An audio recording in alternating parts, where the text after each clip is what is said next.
पांडव जिन्होंने धर्म के लिए अपने सगे संबंधी तथा अपने गुरु तक का भी वध किया था, जिनके साथ स्वयं विष्णु के अवतार श्री कृष्ण थे, जिन्होंने बिना लड़े बड़े योद्धा को मृत्यु के घाट उतार दिया था।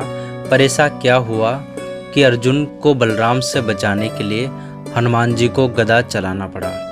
तो आइए जानते हैं। जब अर्जुन युद्ध में किसी तूफान की तरह आगे बढ़ रहे थे कि जैसे कोई तूफान अपने सामने आने वाले हर वस्तु को अपने साथ उड़ाता हुआ चलता है, उसी प्रकार अर्जुन अपने सामने आने वाले हर इंसान को अपने दिव्यास्त्र से बेधते हुए आगे बढ़ रहे थे। जब उनके सामने भीष्म खड़े थे तो पांचों भाइयों ने मिलकर उन पर प्रहार किया, पर किसी में भी इतना प्रबल नहीं था कि कोई उन्हें धरती पर भी गिरा सके, क्योंकि वह महामहिम भीष्म थे, जिनके क्रोध से देवता भी कांपते थे। इसलिए पांडवों को हारता देख श्री कृष्ण को अत्यंत क्रोध आया, जिसके बाद उन्होंने भीष्म को समझाया कि वह अपनी मृत्यु को अपना ले या रणभूमि का त्याग करे, पर वो नहीं माने और उन्होंने श्री कृष्ण पर शस्त्र चलाना शुरू कर दिया।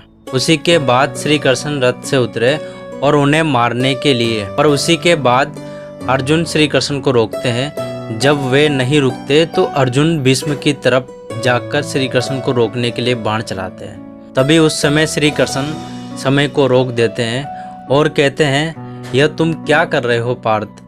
तो अर्जुन कहते हैं कि मैं पितामह को असहाय नहीं देख सकता। तो श्री कृष्ण कहते हैं, अगर यह मृत्यु को स्वीकार नहीं करेंगे तो मुझे इस भूमि से जाना होगा। तब भी अर्जुन वहां से नहीं हटते और श्री कृष्ण वहां से चले जाते हैं। तो ये बात जब बलराम को पता चलती है तो उसी समय वे अपना हल लेकर वहां पहुंच जाते हैं और अर्जुन को क्रोध से पुकारते हैं और कहते हैं कि तुम्हारा इतना दुस्साहस कि जिसने तुम्हारी सहायता करी तुमने उसी पर शस्त्र उठा दिए। तुम्हें इसका अंजाम भुगतना होगा, तुम्हें मुझसे युद्ध करना होगा। तो अर्जुन उनके पांव के पास बैठकर उनसे क्षमा मांगते हैं।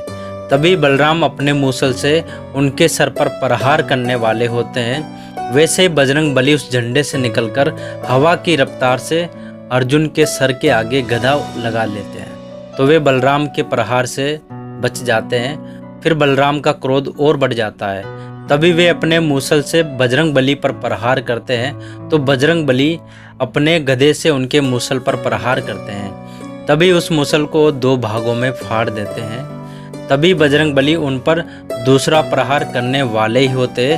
तभी श्री कृष्ण वहां आ जाते हैं और उन्हें रोकते हैं और कहते हैं कि यहाँ पर धर्म के लिए युद्ध का आह्वान हुआ है। अगर आप दोनों ने युद्ध किया तो यहाँ पर अधर्म की स्थापना होगी।